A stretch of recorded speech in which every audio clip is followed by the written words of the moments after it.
مدنی التجا ہے، سب سے پہلا کام میری مدنی التجا ہے۔ جتنے بھی دیکھنے سننے والے ہیں دنیا بھر میں، اپنے آپ کو سوشل میڈیا کے تمام گروپ سے فارغ کر دیں۔ تنظیمی گروپ وہ اکا دکا بنے ہوئے آپ کے مثال نگران کابینات نے گروپ بنایا جس کے تحت ان کے ڈویژن اور دیگر نگران آتے ہیں، جن میں تنظیمی مشورے، تنظیمی مدنی پل، تنظیمی اعلانات دیے جاتے ہیں، وہ رکھیں۔ ورنہ تو کتنے بد مذہبوں کے کلپ آ جاتے ہیں جن کے دیکھنے اور سننے کی اجازت نہیں ہے، کیسی بری خبریں آ جاتی ہیں جس کو دیکھنے، پڑھنے اور سننے کی اجازت نہیں ہے، کتنی عورتوں کے کلپ آ جاتی ہوں گے جن کے دیکھنے، سننے اور پڑھنے کی اجازت نہیں ہے، اور آپ نے گروپ بنائے ہوئے ہیں۔ اس گروپ میں فساق، فجار، طرح طرح کے لوگ داخل ہیں۔ اب وہ تو معلومات ملے گی، ارے بھائی اتنی معلومات کا شوق ہے تو قرآن پڑھو نا، ہر خشک و تر شے کا علم اللہ نے قرآن میں عطا فرما دیا ہے، قرآن پڑھے۔ کون سا علم ہے جو قرآن میں نہیں ہے؟ اسی طرح کی چیزوں کے پیچھے علم ڈھونڈنے کے لیے، معلومات ڈھونڈنے کے لیے پڑے ہوئے ہیں۔ ماشاءاللہ ہمارے دور حدیث شریف کے کئی طلباء کو میں جانتا ہوں، میں نے ڈائریکٹ ان سے بات کی ہے، جنہوں نے اپنے پاس موبائل وہ رکھا ہی نہیں ہے، جن میں یہ ساری چیزیں، نیٹ ہی نہیں ہے ان کے موبائل میں۔ واہ۔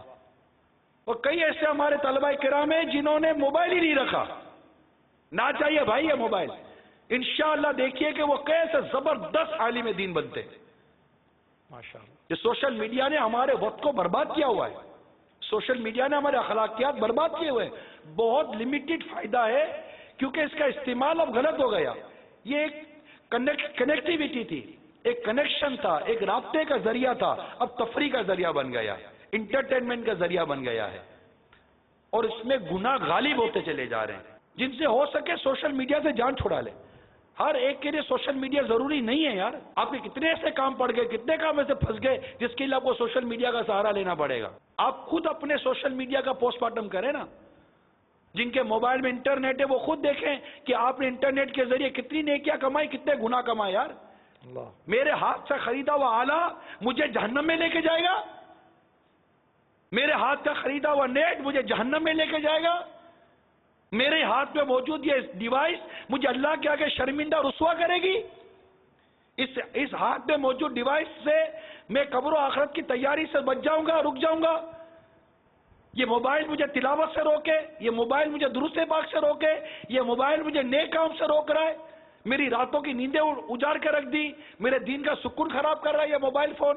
ایسی کیا ہم کو لت پڑ گئی ہے کہ باوجود اس کے کہ ہم جانتے ہیں کہ اس سے میری دنیا اور آخرت کو نقصان ہو رہا ہے، میرے پیسے برباد ہو رہے ہیں، میری آنکھیں خراب ہو رہی ہیں، میرا دماغ خراب ہو رہا ہے، میرا کردار خراب ہو رہا ہے، پھر بھی پتہ نہیں ایسی کیا لت پڑ گئی ہے کہ چھٹتا نہیں ہے۔ یہ ایسا کون سا نشہ ہے یار؟ ایک محاورہ سنا ہوگا ڈاکٹر سے کہ بعض مریض کو ڈاکٹر کہہ دیتے کہ یہ سالن مت کھانا، یہ آپ کے لیے زہر ہے۔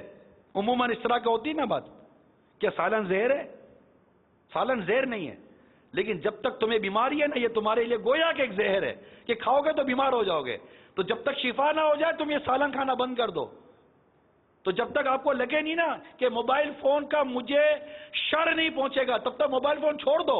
جب بچنے کی، جب سانپ پکڑنے کی صلاحیت آ جائے پھر سانپ پکڑو۔